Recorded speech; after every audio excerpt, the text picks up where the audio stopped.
Adora held a faded photo of her daughter, Mira, laughing, smiling, alive. That picture was all she had left. 2 years had passed since the fever took Mira, and their home had grown painfully quiet. Adora worked as a keeper of old stories and myths, and though she once thought them just fairy tales, grief had changed her. One story kept returning to her mind, the legend of the clock that counts backward, a relic said to turn back time. If she could find it, maybe she could save her daughter.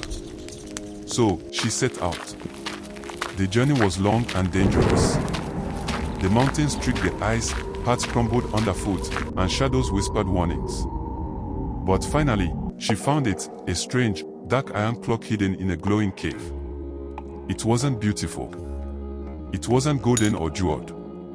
Instead, it was heavy, black, and unsettling. Its single hand ticked backward, and every movement made a deep, echoing thud that shook her chest. Around the edge, Roman numerals counted down, X, 9, 8. Instructions were carved into the stone nearby. Adora, almost miraculously, understood the words. Think of the moment you want to return to. Turn the key. Time will reverse. But only for the one who holds the clock. Fate decides the rest. Adora knew what this meant. She could go back. She could stop Myra's sickness. She clutched the heavy key in her hand and pictured her daughter lying weak in bed, fighting the fever. Tears blurred her vision as she whispered, just a little rewind, just enough to save her. She turned the key. The clock resisted, then clicked. The ticking grew louder, 7, 6, V. The cave shook. Light flashed, then dimmed. Instead of a smooth rewind, it felt like the world was ripping apart. Adora's head throbbed. She saw visions. Mira alive, Mira dead, Mira alive again, overlapping and long.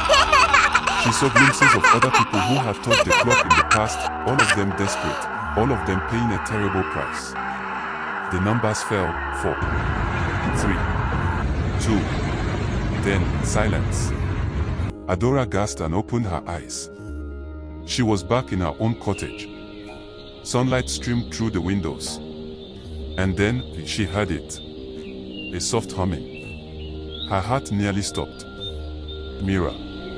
Alive. Healthy. Kneading bread at the table, dusted in flour, smiling. Adora collapsed in tears, rushing to her. Mira.